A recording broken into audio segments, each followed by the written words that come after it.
Hey everybody, welcome to the Irresistible Brand Podcast. I am Matt Deutschman. I'm the owner of Doubletake Promotional Marketing. And since 2010, we've been helping colleges and universities and corporations in various industries with promotional products and branded merchandise. And over the years, the four key strategic initiatives we typically support with promotional products are client appreciation, referral generation, employee engagement and retention, and recruiting and onboarding. Companies that execute these four areas well develop an irresistible brand, which clients can't help but refer to others, employees can't help but promote, and recruits can't wait to join. Thus, the Irresistible Brand Podcast, where I talk with other leaders in those key strategic areas. I'm really excited to be joined today by Amy M. Gardner. She is a certified career development and career transitions coach and team development and leadership consultant with Apochromatik. Amy's work draws on her unique experience as Dean of Students at the University of Chicago Law School and a successful career practicing law, first as a big law litigation associate, later as an associate, and then partner at a mid-sized Chicago firm. She received her BA from Luther College, her JD from the University of Chicago Law School, and her master's in public policy and administration from Northwestern University, my alma mater. Amy works with attorneys one-on-one and through small group future and focus attorney masterminds, while her work developing teams and leadership within teams spans all industries. Her career, team development, and goal achievement advice has been featured in media, including Bustle, Corporate, Glassdoor, Health, Monster, NBC, and Women's Running Magazine. Amy, thank you so much for joining me today. Welcome to the Irresistible Brand Podcast. Appreciate you for having me. Glad to be with you. Yeah, for sure. I'll start off by asking the same question that I ask everyone to lead off, which is, what does the concept of an irresistible brand mean to you? To me, it means that it's a brand that you want to be involved with. And so that might mean it's a brand you want to work for, it's a brand you want to partner with, or it's a brand that you want to hire because it's going to be able to meet your needs. But it has to be something that you want to be associated with and involved with in whatever capacity. I like that. You have to want it, right? It's not something that's just like, it's like your mortgage company, not to pick on mortgage companies, but your mortgage company, you don't necessarily want to work with that mortgage company. It's just whoever your actual mortgage lender sold the loan to, and now that's your mortgage company. So, yeah. And it's also, it touches multiple things, you as a consumer, but maybe even you as an employee or a team member, right? It's something that, if you're going to be associated with the brand, it's well-rounded. Right. And I think what we're seeing now in terms of the marketplace is just this proliferation of choices, right? Especially as more jobs have gone remote. So that means that there are more services available to us, even if you live in an area where a particular employer may not be, you can now work for that employer. Or even if you live in a place now that you can get everything shipped from any store anywhere, you aren't limited to just the stores in your local area, right? We have a lot more choices. And so we have to there are always going to be certain things that we have to buy, and you just grab something and you don't really think about the brand. But we have the opportunity now, I think, in ways that we haven't had before, to really choose the brands that we want to work for or hire or purchase from. Interesting way to put it, because it's a consumer's market, and it's an employee's market or job seekers market in terms of the choices that both consumers and workers have available to them. So that's also an opportunity for for companies with strong brands to stand out and to really capitalize on a more on just a larger, more spread out consumer base and talent pool, right? So absolutely. I mean, if I think about when I was a kid growing up in Ames, Iowa, if I needed a winter coat, you could go to JCPenney, right? I guess you could go to Sears, but that was before they had Land's End. I mean, there were not a lot of options. You could go to the big city of Des Moines, and then you'd have Burlington Coat Factory maybe, and JCPenney and Yonkers, and like the same department stores. But now I know that if I need a coat, I want to get it from Patagonia, Cotopaxi, or another brand that I particularly like, right?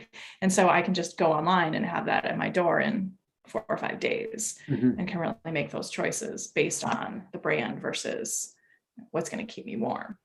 Interesting.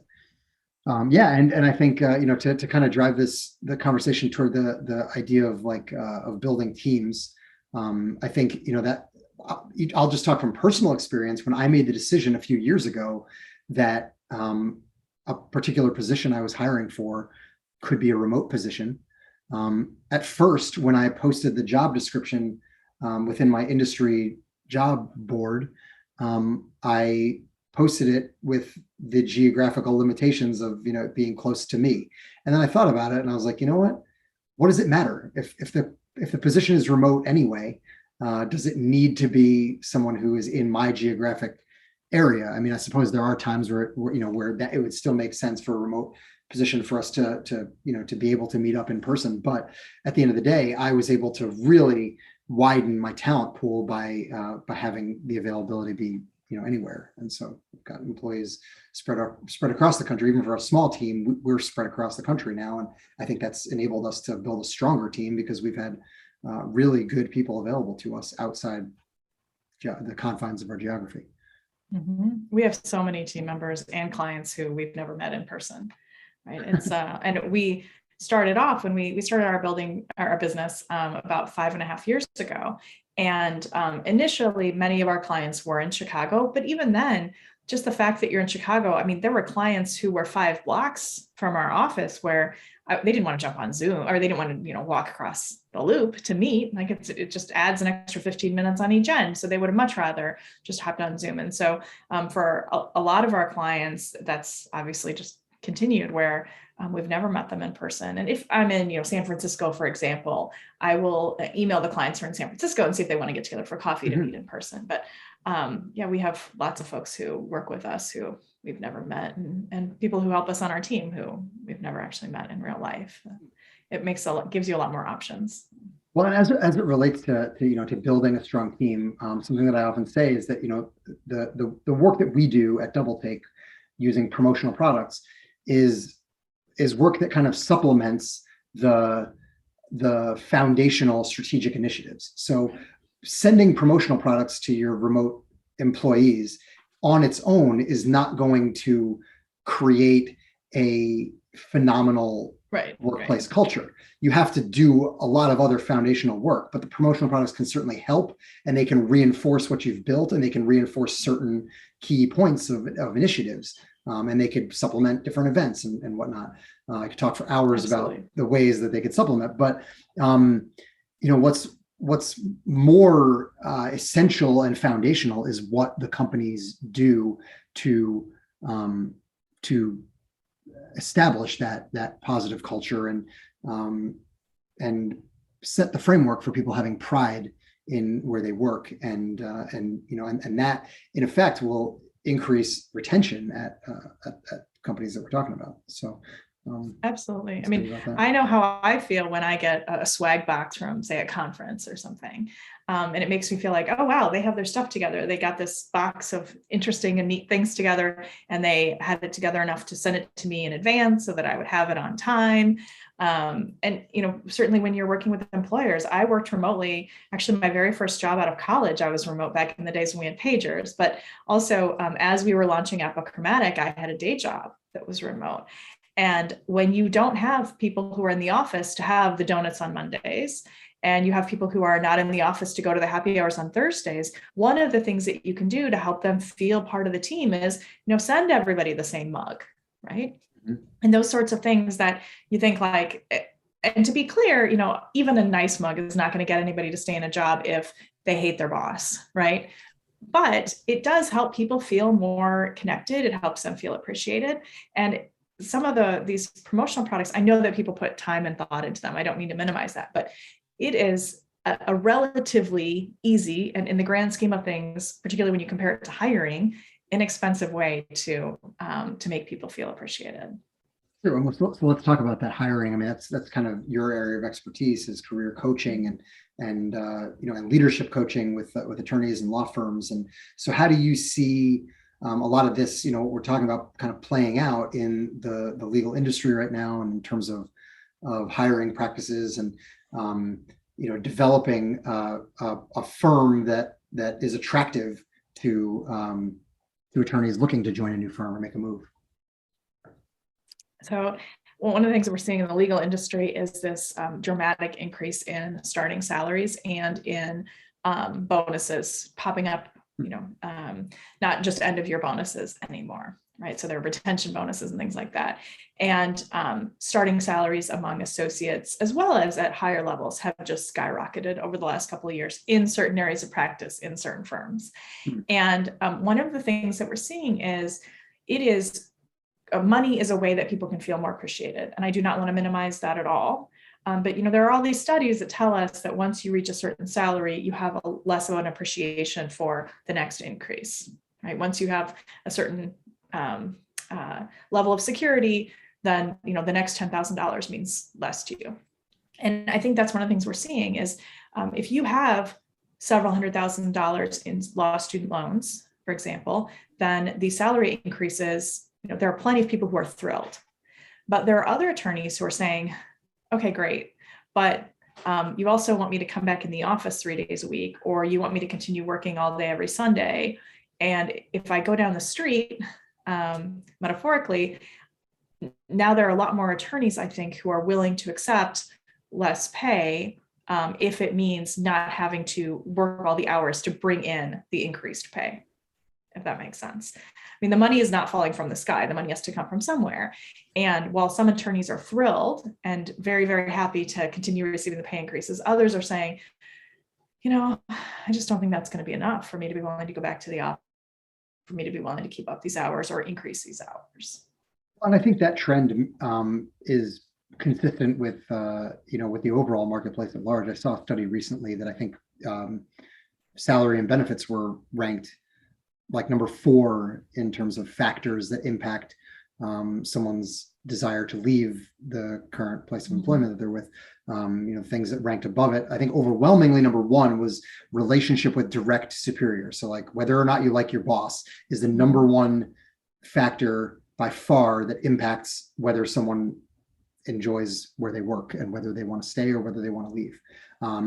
Another thing that ranked ahead of money was opportunity for career advancement. So I guess that's something that would depend upon at what stage of your career you're in. If you're someone who's already a seasoned, established, professional in their career advancement opportunities and professional development, those kinds of things may not be as important. But certainly for someone early on in their career, the opportunity for growth can outweigh the money in the short term. And then I think the other thing I think was, culture and then, work-life balance. We're all these things all jockeying, not necessarily money leading the charge anymore. Mm-hmm. I mean, one of the things, there's so many different numbers out there right now, but I saw one not too long ago that said in the same survey with a similar population, I think it was 5 years ago, a quarter of the people said that they would switch jobs for work-life balance. And now the respondents, it's over half, right? So we're seeing a pretty big increase in that. And I do think that some of that is that people were able to step back a little bit in working from home, especially during the height of the pandemic, and feeling like, okay, if the reason I stayed at my job was the people and I'm not with the people, then I'm going to look at all these other things. And I think too, there is some sense of people who are more established in their careers. Once you have your time, I often say to worm in horseradish, the world is horseradish, which is not something I made up. It's a quote someone else said. But I think when we got people out of the horseradish of the day-to-day of their offices and they could stop and think, what am I doing this for? And what about this is meaningful to me? Some people said every single aspect of this job and career are meaningful to me, and I love this stuff. And other people said, maybe it's time to do something else. And we're also seeing that with people who are later in their careers who are saying, I've been loving what I'm doing, but I don't feel like I'm challenged anymore, particularly if I can't do the in-person mentoring that was so rewarding, or some of the in-person speaking that I really enjoyed. And so we're seeing people at all different stages of their careers saying, maybe this is the moment to reconsider. And we're certainly seeing that in the legal market with the number of people making transitions right now. I think that's an important point, because what that speaks to is sort of the flip side of the common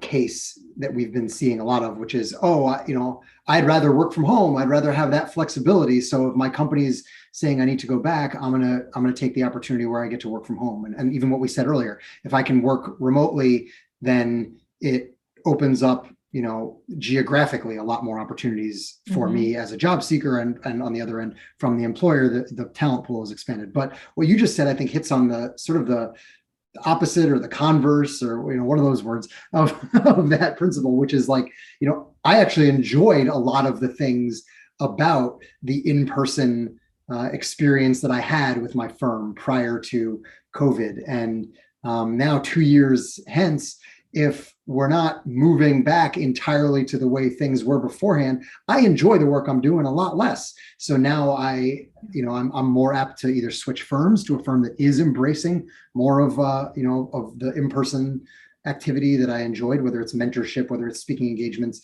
just having that camaraderie in the office, whatever it may be. Or maybe I'm looking for a career change, or looking to or early retirement, or whatever it may be. I think that's an interesting point that isn't often taken into account. It's very common these days to hear about people switching jobs or dissatisfied with their current role because grumbling, I have to go back to the office. But it's interesting, there's obviously a major contingent of people who kind of wish things were a little bit more like the way they used to be, and so they're gonna similarly make a change as a result. For sure. I mean, I'm working with a client right now who he and his wife are making a move, and a physical move, several states because of her career. And he's decided it's really important to him to switch to a firm where he would be in person and have the camaraderie and have that support. And there certainly are people like that. One thing that I've been seeing though too is for people who want to be back in the office, who have started to go back to the office, and in situations where employers have said, all right, you're in 2 days a week, or you're in 3 days a week, or whatever the case may be, they can feel really frustrated and continue to feel isolated, except now they're isolated with a commute if they're going to the office. But for offices that are saying half the team Monday, Wednesday, half the team Tuesday, Thursday, that means that they're still not seeing each other in person, right? So I have a client who said, why would I continue to commute an hour to get to an office where I'm going to log on to Zoom? Fair point, right? So I do think that if you, for people that are thinking through these policies and how they're going to make it work, it's not just about going back to the office. We're really working with our clients on how do you make it about the team moving forward. And it takes more than just, hey, we're going to have donuts on your first day back, and we'll see you all Monday at 9, right? It takes more than that. And the reality is that the folks that are often tasked with figuring these things out and figuring out office return plans and stuff, they're dealing with a lot right now. And so some of what we've been doing is working with employers on how do we make sure this really is moving forward? How do we help you structure the return? How do we help you ensure that we're bringing the team back together? Because it can't just be about where they're sitting, right? It has to be about bringing people together and working again on team goals and building that trust, building the communication again that either have been damaged over the last 2 years, or in a lot of cases, you have new people. And right. So they need to be brought into the fold. People who you haven't met in a lot of cases, right? Yeah. I know that in your one-on-one work, you typically work with attorneys who are more veteran in their career. But how does it would seem to me that the lack of of just it being the norm anymore for firms to have everyone in person 100% of the time, that's got to be really hard on younger attorneys in terms of the mentorship that they would get, even if it's just organic, just being able to pop in and ask a question of someone who's, had a 30-year career and done it, 1,000 times before. And even just, hey, let's grab lunch, like having a more senior attorney take a junior attorney out to lunch and just talk and kind of learn the ropes of the firm and learn the ropes of the career as a whole. It's got to be much more difficult for junior attorneys to get their start and really get acclimated and get on a ramp up in their career path. So one of the things that we worked with a firm on recently was actually helping them with their associate to attorney pipeline, or associate to partner pipeline program for diverse associates. And one of the things that we worked with them on is how do you make sure that mentoring, that informal mentoring is one, can continue, and two, that you ramp up the formal mentoring. So you're absolutely right. You're not going to bump into somebody at the kitchen if you're not in the office on the same day. You can, however, say, all right, once a week, you got to have a 15-minute just stand up quick call with your mentee. And frankly, if you are trying to retain and foster the growth of diverse associates and female associates, that may actually make it a more level playing field if people are having to plan ahead, right? So, for example, I worked with an associate who had 2 children under 3 and a husband who had an equally crazy job. And for her, it actually was easier to know that, oh, Wednesday at 9, I have the 15-minute check-in versus I got to try to get some FaceTime in the schedule of mine and think that through. So I think there can be, if we try to think about it in terms of how do we make remote work fit into the way we've always done it, then I think there's some real drawbacks. I think it takes some being proactive, and it takes being a little bit more intentional. And it also takes the associates being more intentional. This isn't just on mentors and partners and senior folks. The associates need to take ownership over their career and seek out the mentoring, seek out what they need. Good point. Yeah, I think the word intentional kind of covers that on both sides. It just there needs to be more intentionality put into it. There needs to be more of a conscious effort, because you're not going to be able to just rely on, organically, I may have, 3 conversations this week with senior level partners who, and that may, aggregate to something over the years of running into those people 3 times a week. It's very impactful to my career. Well, maybe I need to, take a more concerted effort on my own to create those kinds of situations, because they're not just going to pop up. Yeah, for sure. Any other thoughts on just the overall concept of retention right now? Because I know that's huge on the employer side. Yeah, I mean, it's interesting. There are so many different numbers out there, but one rule of thumb is that if you look at the salary you're going to pay somebody and you double that, that is essentially how much it can cost you to replace them by the time you have the increased risk of the people covering for them leaving, and the increased risk of other people thinking, well, they were looking, maybe I should look, and just all of those costs that go into it. And frankly, the numbers are very high in the law firm environment. And so I think one of the things to think about is, if you're saying, I don't have time to mentor, I don't have time to think about bringing this team together and developing the team, I don't have time to do those things, ask yourself, how much time do I have to replace someone? Because if you are mentoring, if you are building the team, it does not guarantee that everyone's going to stay, right? Especially in this market. But it does really increase the chances. And some of this is really an investment in the future of your organization, whether it's a law firm or some other environment. I like that a lot.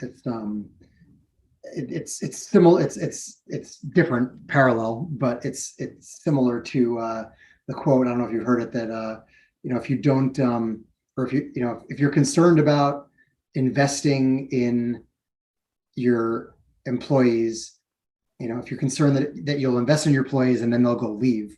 Well, what would be worse if you don't invest in your employees and then they stay? Absolutely. It's a similar concept, right? Mm-hmm. If you're concerned about the time you have to pour into your staff while they're here, think about how much more time consuming it's going to be if they leave, and now you have to do all that effort and money, like you mentioned, to replace them. So, yeah. I know. So something that we've talked about just in previous conversations is this story that I love about the utility company, and kind of goes along with the overall concept of just leadership, top down, cultivating a place where people are proud to work.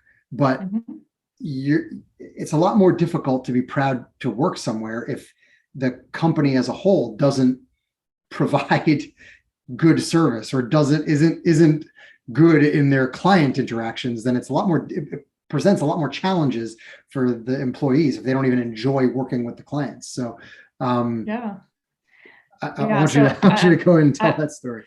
I am confident I will get many, many details wrong, because I've spent hours trying to find this again. I'm pretty sure it was in a book that I read years ago. But so the story is, at least the version that's in my head, all these years later, is that a new CEO came in and went out to spend a day riding around with the people who were out actually fixing the power lines at the company. And the company was Quest, in my brain, at least in my memory. Who knows if that's really right? But so the CEO would spend a day going out with people and realized that when they went to lunch, the technicians were covering up the Quest name with tape on their uniforms so that people wouldn't get hassled. They wouldn't get hassled at lunch with people coming up to them saying, my phone service isn't working and you guys are horrible. So, and he also heard that service technicians didn't want to take the trucks home at night because they didn't want the truck in the driveway, because then the neighbors would come and complain to them. So obviously there were at least a perception of some real service issues. But one of the ways that he addressed it was starting, and of course, part of it was addressing service issues, but part of it was also about employee pride. And so one of the things that he did, at least in my perhaps flawed version of the memory, is he started a ground floor gift shop at the headquarters where they sold Quest neckties and scarves and all those sorts of things, and instituted a rule that on the executive floor, you no longer had to wear a suit as long as you were wearing something with the Quest insignia on it. And so the idea was, yes, you have to fix the issue that is making the frontline workers less than proud of their employer. But also part of that is you start with the top of showing pride in the workplace while you are fixing those issues. And that one way to do that was through Quest neckties and scarves and all those sorts of things. And I think that having been in a role where part of my job was to help foster pride, it really rings true for me. And I think that's why it's stuck in my head, is that some of these things that we can do are not, day long. It doesn't require a day long retreat, right, to make somebody feel appreciated. And all of these things need to go together. If you really want people to feel proud and connected to their workplace and connected to their team, it's going to result in better performance, as well as fewer retention issues. And when people leave, your current employees are much more likely to refer their friends to work at a workplace if they're happy there. Yeah, I love it. It's a great story. I trust that your memory is spot on, 100% accurate to exactly how it happened.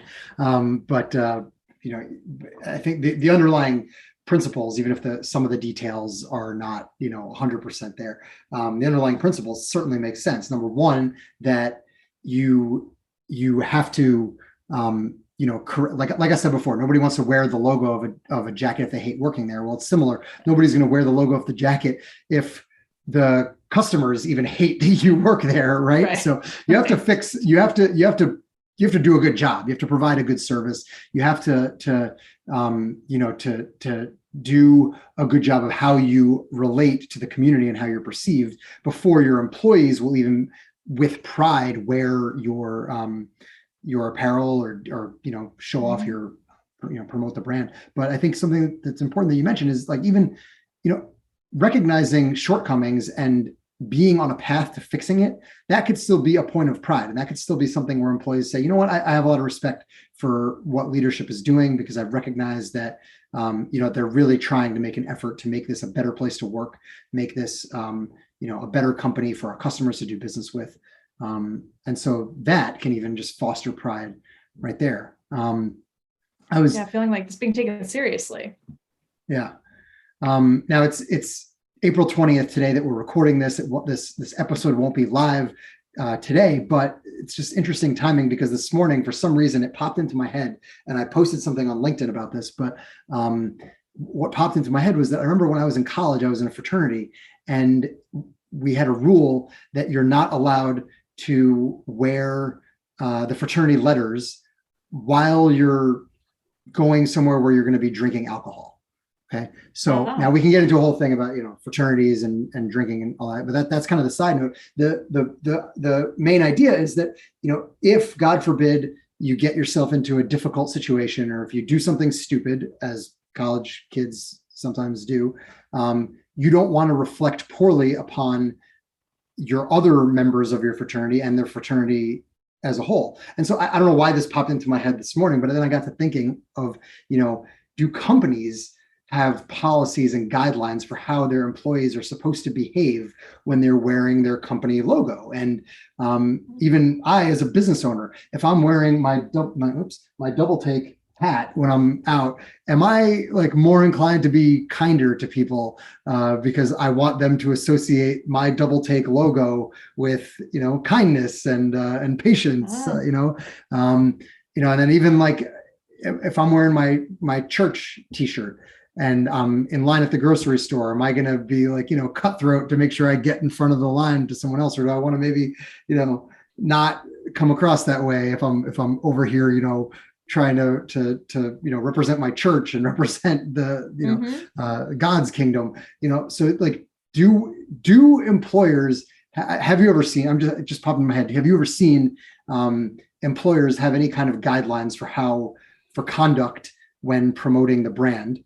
And is that ever really a thought that like crosses your mind, or you think crosses leadership's mind in terms of like, all right, when we give this promotional item out, we want people to be a good person while they're using it. Behave. So I haven't seen anything like that, but certainly there was someone at the University of Chicago Law School who did research about whether people drive better when they have a sticker on that says, how's my driving? Just the act of putting that sticker on somehow makes them drive a little better. So it makes me think that perhaps they do. I mean, I can tell you, I was at Starbucks in Chicago one day, and I had literally like 2 days earlier, put an Apochromatik sticker on my laptop. I had never been one to put a sticker on my laptop, and I put one on, and I'm sitting there at Starbucks working away, and this guy comes up to me and was looking at me funny. And I thought, okay, what was the deal here? And he then leans over and almost whispers in my ear, "I love your blog." And then he turns around and scurries away. And this is somebody who evidently reads the Apochromatik blog, which of course we all should be doing. But I mean, that never would have happened if not for me having that sticker on my laptop. Sure. And so I do think that we have to remember that people are seeing and noticing and certainly associating our behavior with the brand. So maybe it does. I don't know. I wonder if somebody's done research on, do we allow people to pass us more kindly on the expressway when we are driving the company truck, right? I don't know. I wonder. I'm sure there's got to be some research on it. The thought just entered my mind this morning. I'll do the research so that when we share this episode, we can supplement it with whether or not there's been research on that. But I think that does go back to, the example that you were giving in that story about Quest, where, they're actually covering up their logo when they're out in public. They don't want the truck that's branded with the company in their driveway because they don't want to be seen as someone who works for that company amongst their neighbors. And so it's kind of like, a little bit flip side of that is like, well, how do you want to come across when you do want to be seen associated with a certain brand, right? So, I mean, I think about it. So, one of my favorite people is my goddaughter, who's now 14. And when she was 10, she was doing Girls on the Run, and she asked me to run a 5K with her. And I thought, like, how am I going to keep up with a 10-year-old? This is going to be a disaster. I needed to be an hour and a half from our house at 8 a.m. on a Saturday. So, I'm up at like 5:30 to go jog, all these things. And I get there and I assumed that, her other 9 inquiries people were unavailable. And that's why she asked me. And so we're jogging along, which it turns out is partially walking. And I asked her, Laura, why did you decide to ask me to be your running buddy? And she said, well, because they said that we should ask somebody who would be fun and who we look up to. And I kind of looked at her and I said, well, but why me? And she said, because you're positive and you're enthusiastic and you're fun. And like, I've now done, I don't know how many 5Ks with her. And boy, you better believe that I show up positive, right, enthusiastic, and fun, right? Because she has sent me this message that is the way that she perceives me, at least when we're doing these 5Ks. And so I think that there's a lot in there about the way that we behave when people give us messages about who we are and what our own brand is, right? Sure. So I think it makes sense. Yeah. We live up to those expectations. Yeah, or down, unfortunately, and that's why and that's why when it's a down scenario like Quest, you have to turn it around. And by the way, if it wasn't Quest, in your recollection, then apologies to who knows to the brand for whatever. Sure. Well, anyway, I thought that was a really interesting story, and yeah, great story about your goddaughter as well. I think that's an interesting way of kind of relating that all to the brand and how we promote the brand, even sometimes subconsciously. So, well, anything else to add on those concepts of pride, where you work, retention? I would just say that if you are interested in discussing some of these issues, we actually have an executive forum we call the Focus Executive Forum, where we get executives together every other month or so to discuss some of these issues with retention, with creating a positive team culture. Our last session was actually about the explosion of conflicts in the workplace as employees are coming back, because we're seeing more conflict among employees and conflict between employees and employers as an entity. And so we just had one of those forums not too long ago. And so the next one's coming up. If that's something that you might be interested in participating in, you can request an invitation at aposignup.com/forum. And because we curate those events to make sure it's a great discussion. So if these are issues that you're interested in and discussing with other executives, encourage you to check that out. That's great. Yeah, we'll share that as well as all your contact information when we share this episode. So, Amy, thank you very much. Really enjoy the conversation, everybody. Amy M. Gardner, thank you again for tuning into this episode of the Irresistible Brand Podcast, and we will see you next time. Thank you for tuning in to this episode of the Irresistible Brand Podcast. I hope you enjoyed our conversation. Again, I'm Matt Deutschman from Doubletake Promotional Marketing, where we specialize in promotional products and branded merchandise with a focus on the strategic initiatives of client appreciation, referral generation, employee engagement and retention, and recruiting and onboarding. Organizations that execute those areas well create an irresistible brand. If you haven't checked it out yet, visit doubleTakeBrandBarometer.com for our quick 5-minute assessment to see how well your organization performs in those areas and get some advice on where you can improve and where you can leverage existing strengths. Our mission is to help you make your brand irresistible. See you again next time.